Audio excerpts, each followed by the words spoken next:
India tends to term as terrorism is in fact the legitimate struggle.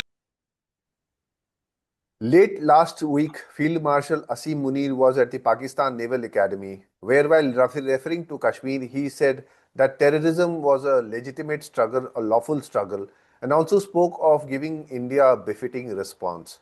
So is Pakistan actually looking for a showdown with India? And what does Munir say when he says all these things which are generally not very considered very normal in a civil society? To discuss this, I have with me today General Ved Prakash Malik, former Chief of Army Staff. Welcome to Samvad, sir. Thank you. Sir, not even 2 months after Operation Sindoor, and Asim Munir is back to his curriculum on Kashmir, calling terrorism as a legitimate struggle. Now, with this direct support for terrorism, which after Pahalgam can no longer and should no longer be wished away as rhetoric, why does Munir appear so keen to kill any chance, any possibility of peace in the region? Mayank, firstly, I must say it's always a pleasure to be interacting with you on your programs. As far as your question is concerned, I believe peace with Pakistan, peace with India is not in the interest of Pakistan Army. And that is how, they believe that this is an existentialist threat to Pakistan. And terrorism, of course, is one of the ways that they have been, a proxy war that they have been waging against India for the last so many decades. Why I am saying that is that, see, over the years, what Pakistan Army generals particularly, they have enjoyed the political status in that country, being the kingmakers that they have become, and all other personal benefits and status in the society, all these things. They are all because they believe and they preach that India is a big threat to Pakistan's existence and to Islamic society. And I believe that even if we were to sort out, or even if Kashmir problem was to lie low, they will continue with this. एक दफा मुझे याद है, Pervez Musharraf had said in Karachi that even if Kashmir problem is resolved, confrontation with India will not go down. And that is the kind of mindset that they have got. And as you know, they have been following this Zia's policy of 1,000 cuts. It is the most cost-effective proxy war that they have been fighting for such a long time and benefiting from that in their own country, society. So I don't believe that Asim Munir is going to give it up. He, incidentally, is also a Zia Bharti type. You know, people who got commissioned in the Pakistan Army during Zia's time. Okay, sir. And he was in any case studying in a seminary, a madrasa, and then soon after that he got his commission. I think 1 or 2 years before Zia died. So he has that kind of a mindset, and I don't think he will give up confrontation with India.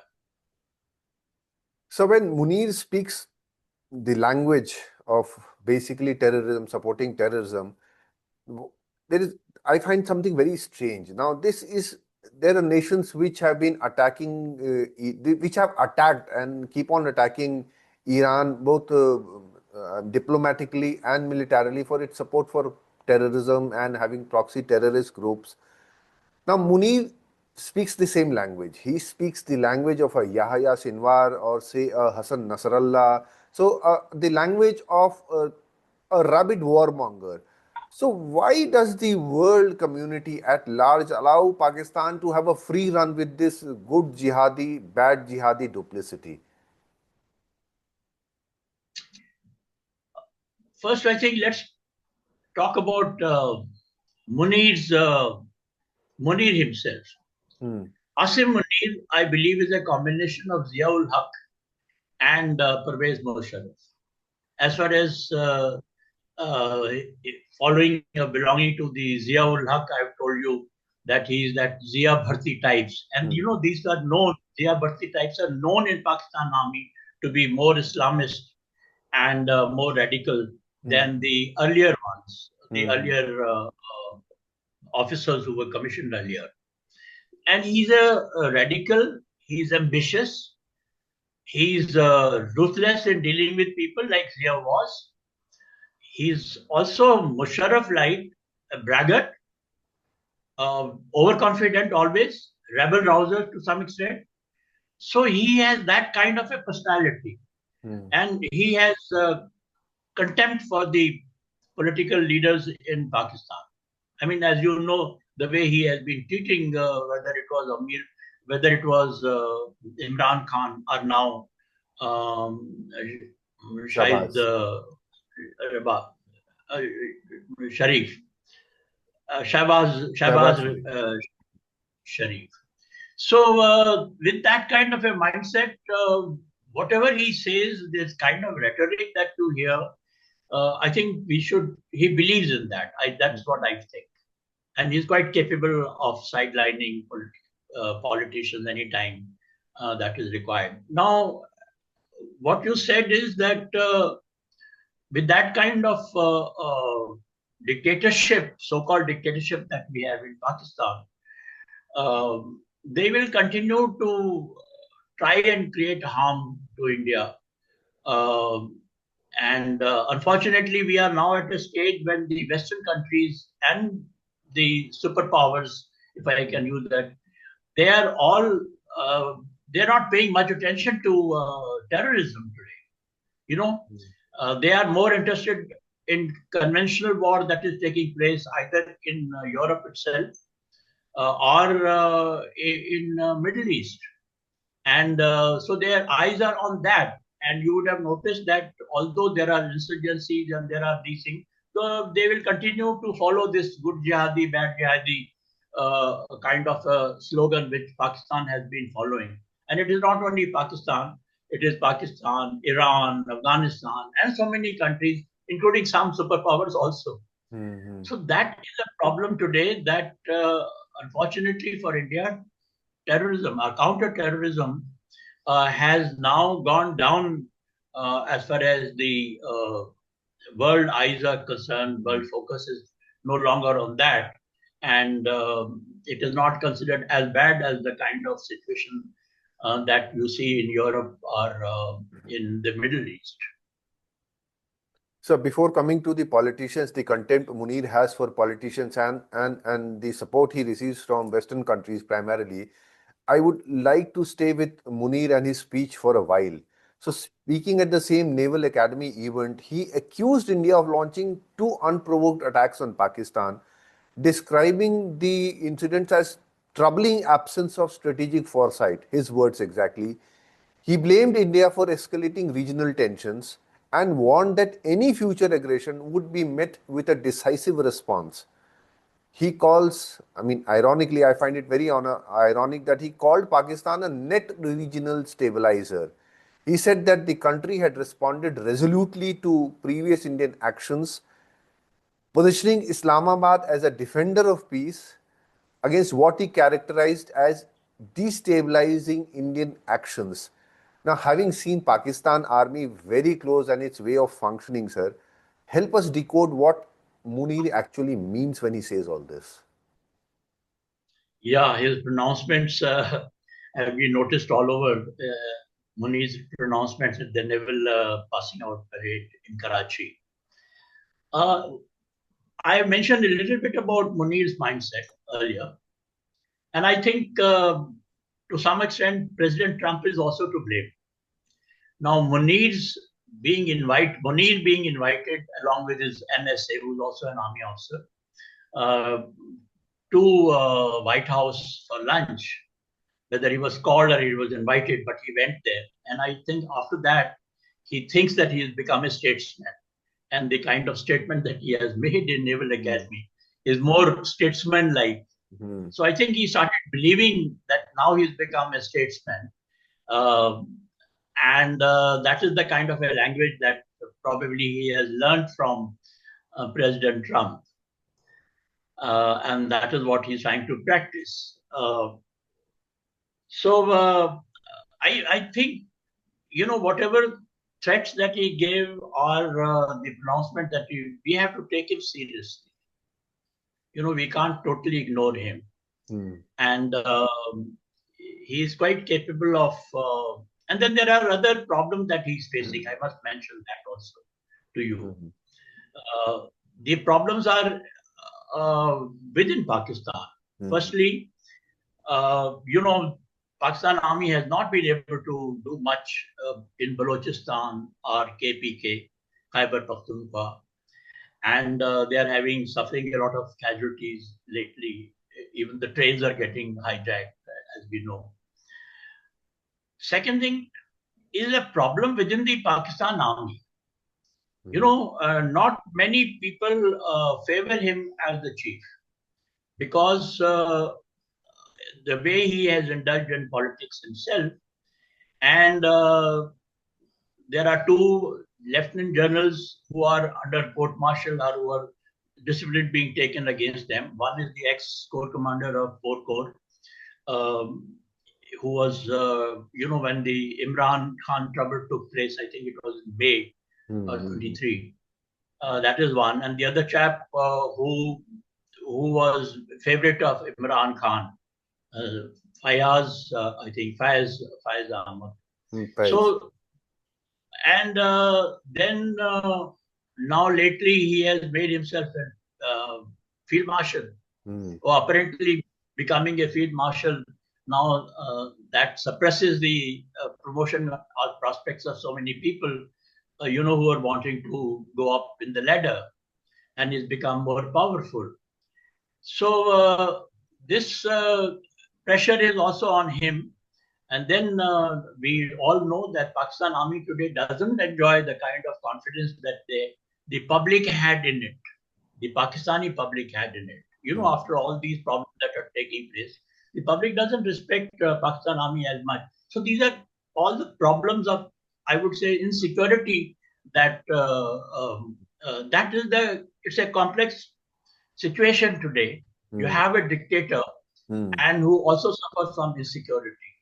Now that is a problem why he is coming out with these kind of statements, trying to deflect from the realities that exist in Pakistan, whether these are political, economic, or security-wise, all these things. So he's now coming out with those kind of statements as thinking that he's now the supreme leader in Pakistan. So he was speaking on issues which army people are generally not expected to speak. It was a totally political speech he was giving out. And it was an unconnected event. He was speaking at the passing out parade of the Naval Academy. So it was very clear that he had some larger audience in mind when speaking. So has he decided, it seems to have decided that fig leaf of basically a superiority of the political class, he's decided to remove that. Now we have seen that with General Zia also, Parvez Musharraf also, they followed the same path. Zia at least had an assertive political leadership to deal with in the form of Zulfikar Ali Bhutto. And it actually started degraded, it was degraded when Musharraf took over with Nawaz Sharif. Now Shahbaz Sharif seems to be very weak politically and socially also, he seems very weak. So do you anticipate Munir to now walk the same path which General Zia or Musharraf took?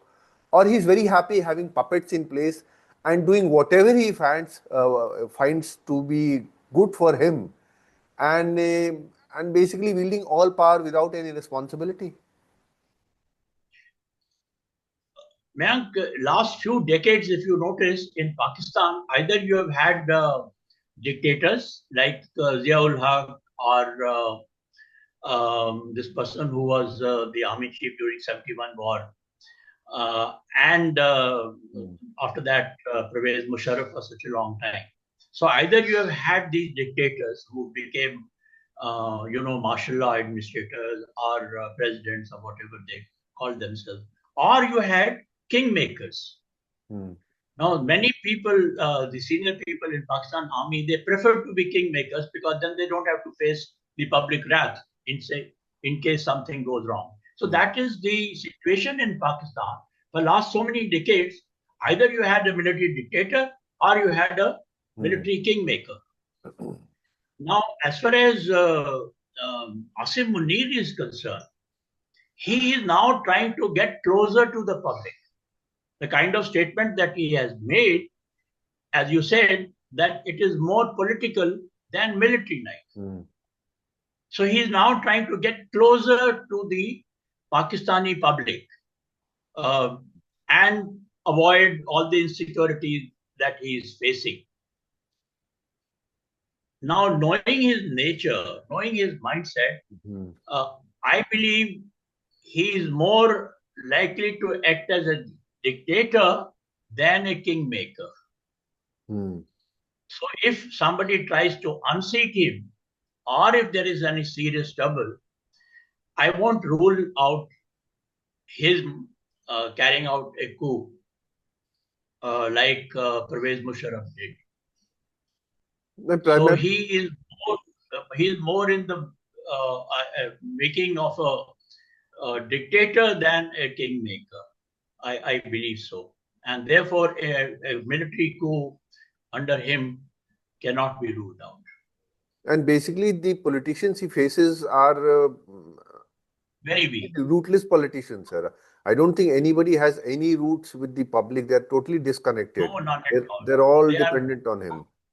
Absolutely. And the only one who wields a bit of power is in jail.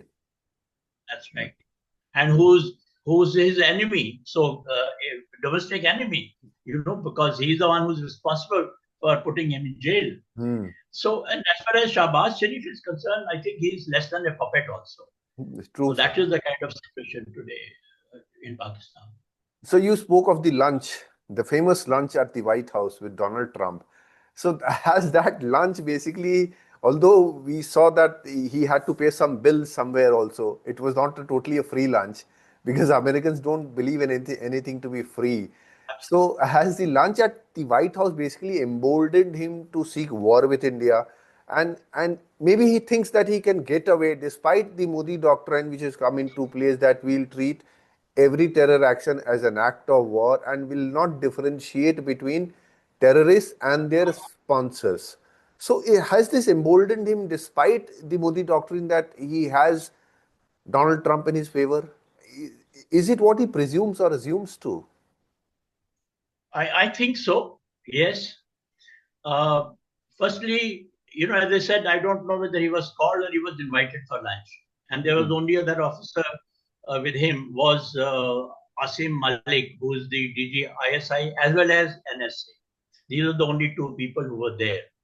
Now, as you said, it was absolutely transactional as far as USA is concerned. And USA probably wanted to make use of the Pakistani airspace when they were thinking of bombing Iran. This happened a few days before they did the bombing. As well as probably wanting to hear from him if they go into Iran, which they did later on, that Pakistan will not create any trouble, or probably wanting to hear from him what will be the situation in Iran, or as far as China is concerned, because Pakistan is considered to be very close to China. So that was the transactional part. Beside, of course, President Trump wanting to get a recommendation from Asim Munir for Nobel Prize. That also came up, if you recall. So that is one aspect. The other aspect is that it definitely has, in Munir's mind, raised his status, so to say.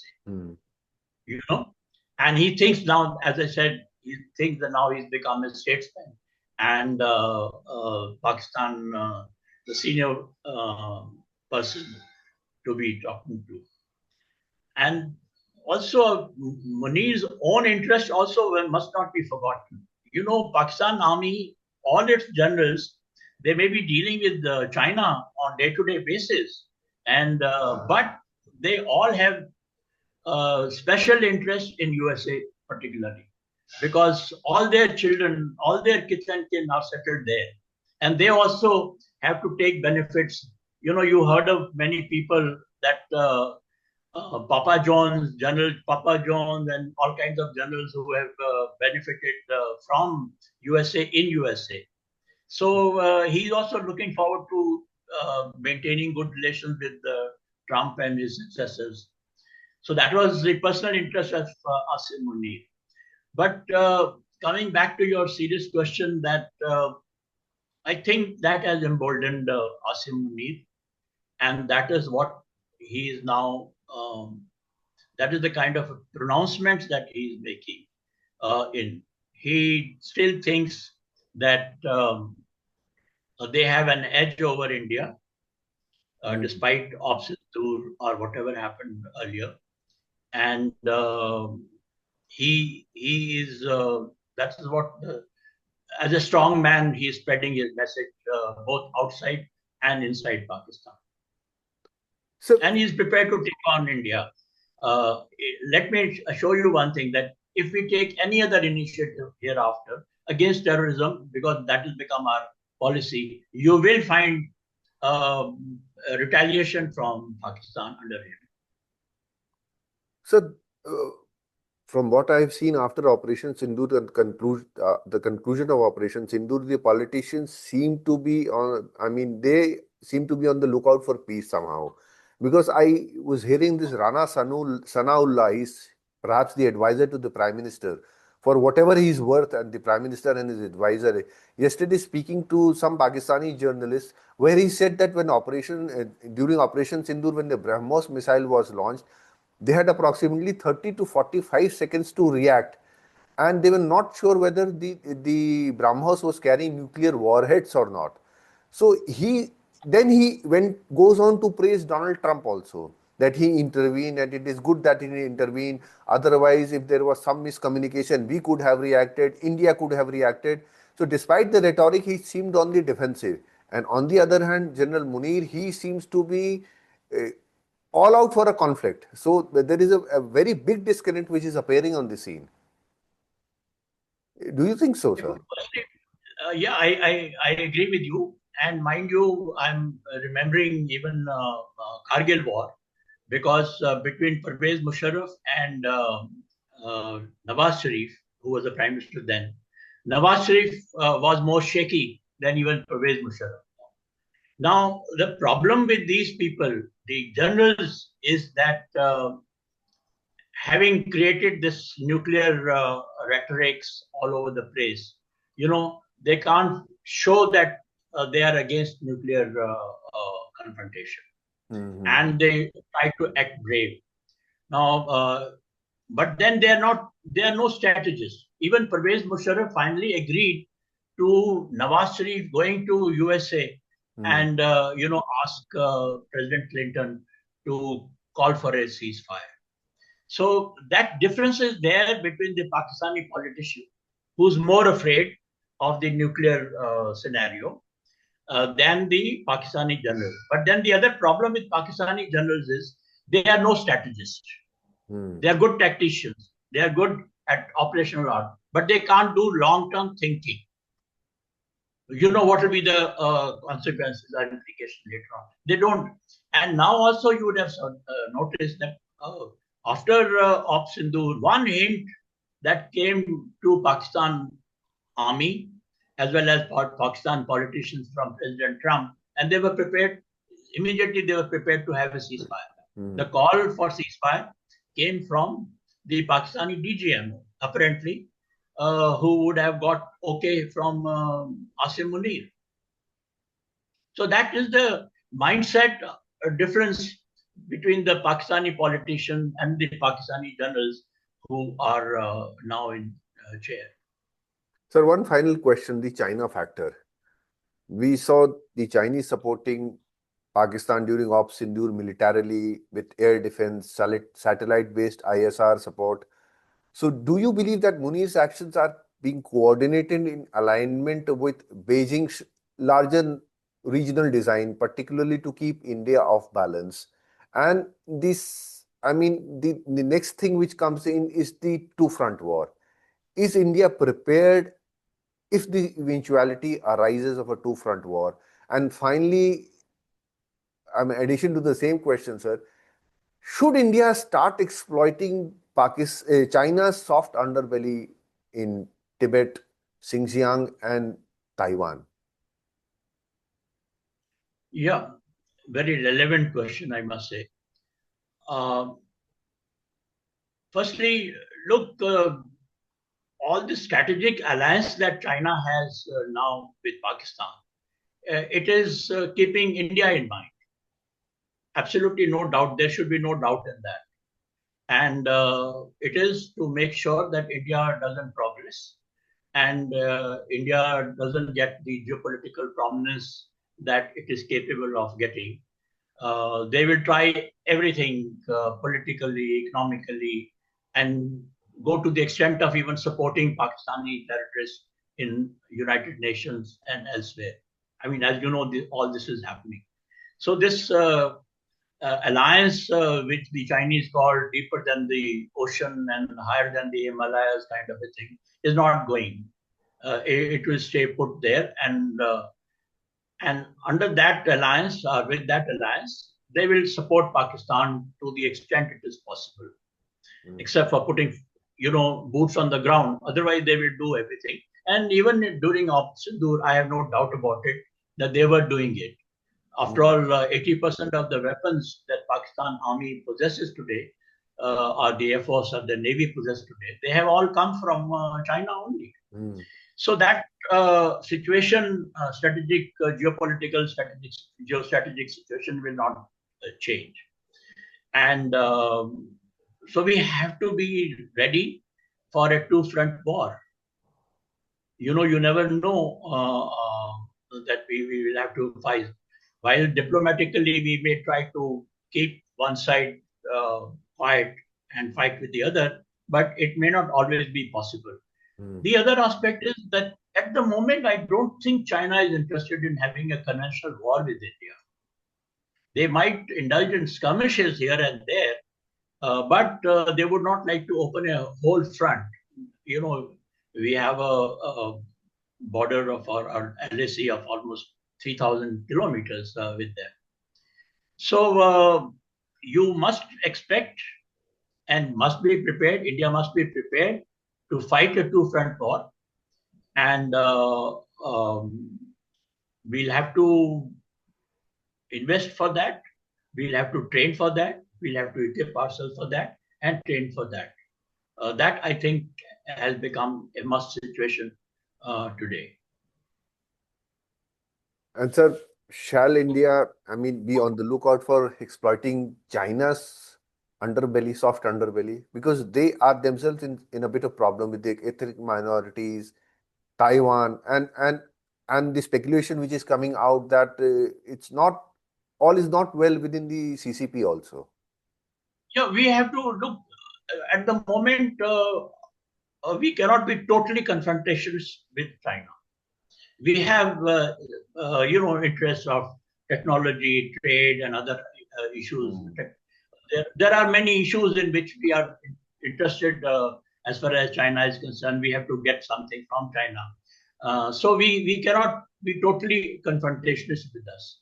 But today, I think our status has risen quite a lot. And today, we can exercise our strategic autonomy much more than, say, 10 years or 15 years ago. And therefore, we should exploit some of these issues that you have mentioned, particularly on Taiwan and on Tibet also. As far as their internal other problems are concerned, I won't go much into that. But these are the two issues. Are they trying to over-interfere in Bangladesh or Sri Lanka or Maldives, etc.? We should take them on. and we should.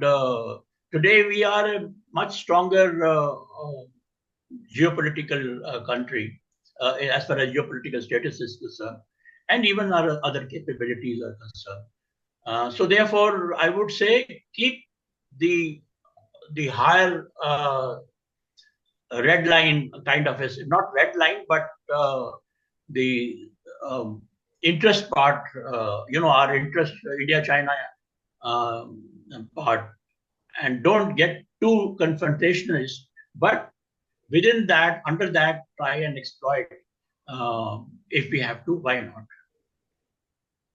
Sir, vigilance is the most essential thing always for any country, I believe. So, thank you, sir. Would like to conclude on that part. Thank you for sparing time for us. Thank you so much, sir. Jai Hind. Thank you, ma'am. Always a pleasure. Jai Thank Hind, you. sir. Jai Hind.